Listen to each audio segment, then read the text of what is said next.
feels like the November 2024 election was yesterday, but for some, it feels like the past 6 months have been an eternity, with a lot of activity over in Washington, D.C., but we're getting ready to ramp up into the 2026 election cycle, with names already being tossed into the ring for various seats, not just here in the state of Illinois, with members of the General Assembly announcing their re-election campaigns, and Governor Pritzker announcing a bid for a third term. You've also got members of Congress that are vying for political office, and some newcomers as well. But somebody who's been around for a bit is looking to move from the U.S. House to the U.S. Senate. And here with Illinois in Focus Daily, I'm Greg Bishop. We're joined by Congresswoman Robin Kelly here to discuss some of the latest in her bid for the U.S. Senate, but also some reaction to the big, beautiful bill that President Donald Trump signed.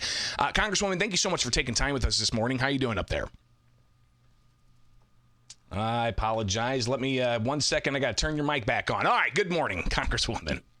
Good morning. How are you? You know, I can't complain. I could, but I don't want to waste your time, obviously. But let's get into first, before we talk about your campaign here.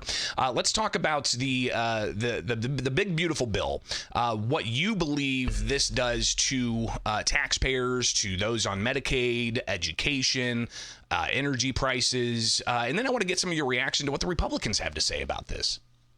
Sure. Well, I don't think it's so beautiful. I think it's a big, ugly law now, and 17 million people will be losing their health care. Maybe not right away, but gradually it'll get to that mark. And 500,000 people in Illinois, people will be losing food assistance, and people on Medicaid will be severely hurt. And despite the misnomer, a lot of people that get food assistance on Medicaid, they work. They just don't earn enough money. And we haven't talked about, even with environmental projects like solar. I was at a hearing and one of the union members talked about how they hired all these people, trained all these people for all the solar projects because of what we passed under the Biden-Harris administration. And now all of that is on pause or stopping. So, you know, people are not going to have jobs. And when hospitals have to close, that'll affect, of course, people's health. And also people won't have jobs. And hospitals and access to healthcare is already such a big issue, in the rural parts of Illinois and all places. And my district is urban, suburban, and rural. I have 4,500 farms in my district.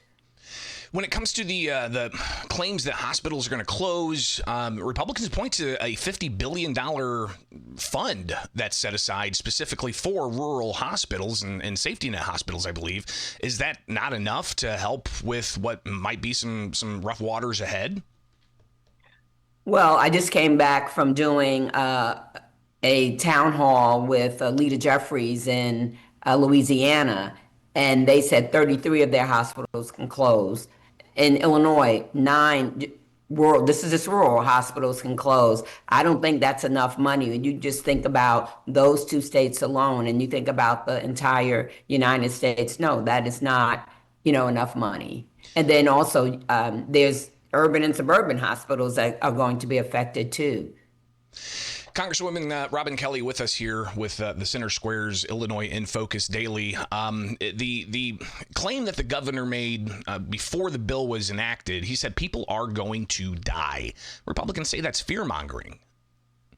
Well, I disagree with the Republicans, and I do agree with the governor, because people are going to die. If people don't have health care, they're going to wait longer and longer and longer to go to the doctor, and then they're going to go to the emergency room, which will cost all of us more money. And we already have issues like maternal mortality and morbidity. The United States ranks terribly when it comes to delivering babies for mamas.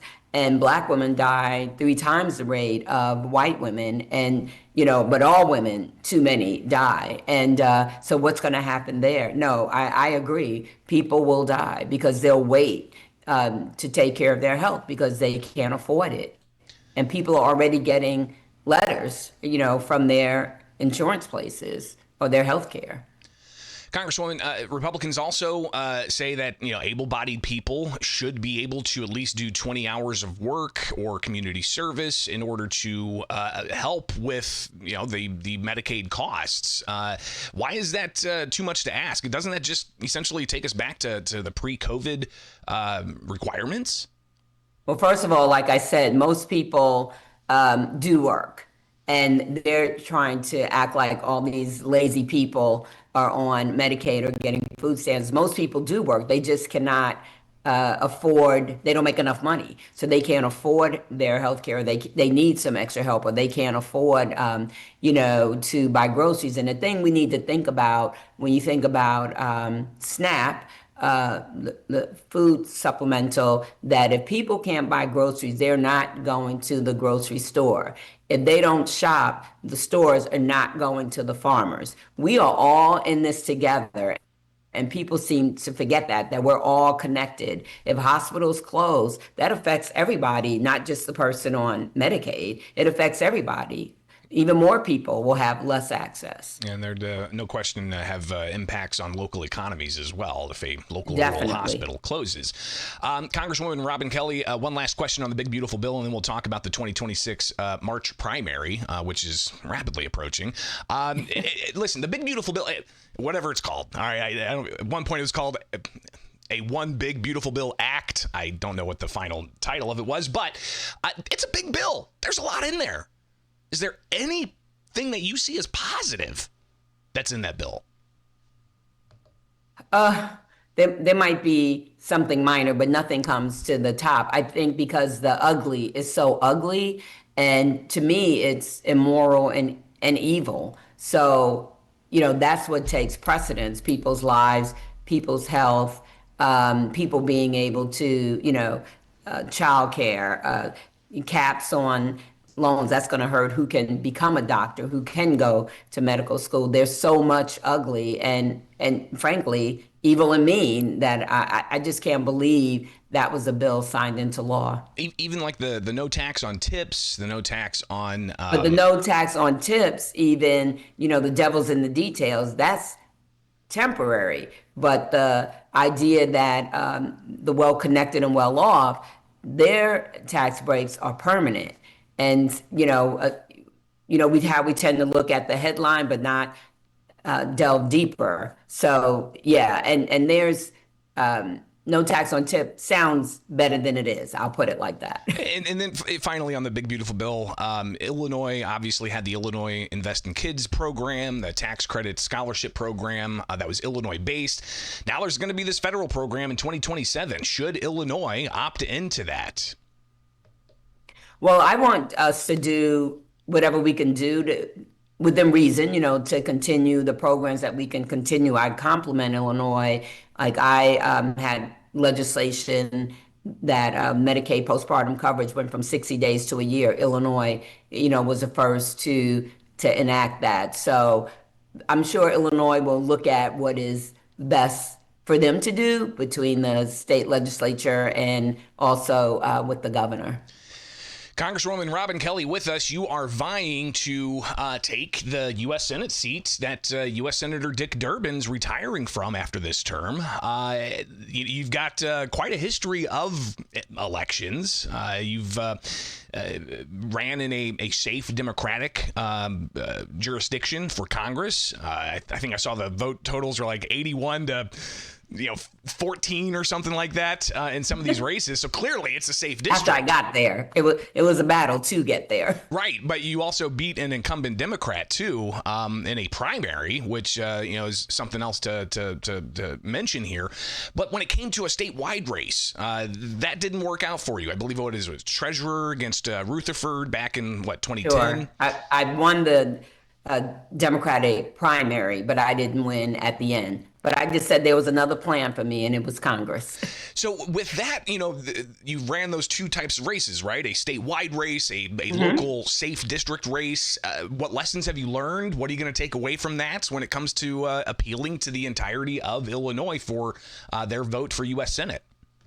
Well, as I said, my district is urban, suburban, and rural. I feel like I have Illinois in my district right now. And how I approach things, most people want a roof over their head, a job, they want health care, good education for their kids, and they want to feel safe no matter where you live. I think most people want that. And I have built good relations all over the state. I was the Democratic Party chair, so I've worked up and down the state, and then I was Alexi Janulis's chief of staff in the treasurer's office. So, I've worked, as I said, across the state on the government side and on the other side.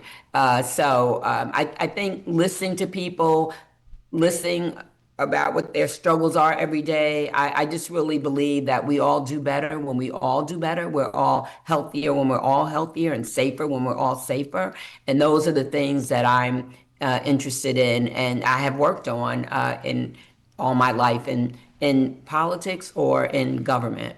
There's going to be a lot of time here between now and November to really delve into policy positions and such. But heading into the March primary, there's a crowded field looking to get into the U.S. Senate seat to make it through that Democratic primary in March.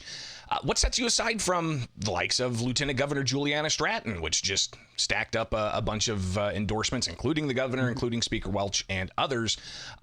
You've got another colleague of yours in Congress, Raja Krishnamurthy, vying for it as well. How Sure. do you distinguish yourself different from your fellow Democrats? Well, I'm the only one that's worked effectively on every level of government, from local government to state to county, and now the federal government. And as I said, my district is urban, suburban, and rural. I have Illinois in my district, so I'm the one that has passed federal legislation to affect urban, suburban, and rural areas. So I think I have, some things going on that they don't have. And also, even though I didn't win the treasurer's race, I'm the one that has won running in the primary, not on my own, not connected with the governor. So I have, I have done that also, and my opponents cannot say that. But I'm a very hard worker. I have that reputation. I have great constituent services, and those are the things I will carry on as I go into the Senate. You need a proven leader that can hit the ground running, because Trump and J.D. Vance will still be there, and I have great relations in the Senate, and I've worked with the Senate to pass a lot of different bills, from government efficiency, gun violence prevention, health care, consumer protection. I just ask people to check the record, check the work product. And then finally here, Congresswoman Robin Kelly, money, obviously important in politics. Governor Pritzker's a billionaire. We tapped, Juliana Stratton. How do you surmount any financial, hurdles there may be, including opponents having substantial war chests? Well, you know what? Again, I'm asking people to check the record, check the work product, check what's been done, and hopefully they'll let that be the eyes into the future. There's examples more and more about you don't have to have the most money. We've had that in, Angela Alsobrook, the senator, Karen Bass, the mayor of LA. We just had it in New York, and I'm just hoping people look past the money. Having the most money doesn't mean you're the most qualified, and I will do the work. I know that I'm a workhorse, not a show horse. Congresswoman Robin Kelly, greatly appreciate you taking the time with us this morning here Thank you live so with the Center Square and Illinois in Focus. Surely we'll talk again before the March primary. Okay, I look forward to it. We haven't even gotten into the official filing season yet. Right. I mean, that happens later this month into early next month. So we'll see all the names that officially get filed at the State Board of Elections. Greatly appreciate you taking the time this morning. Thank you so much. It is Illinois in Focus Daily. I'm Greg Bishop. Like, subscribe, hit that notification bell, and wake up with us each and every weekday morning here for more Illinois in Focus Daily.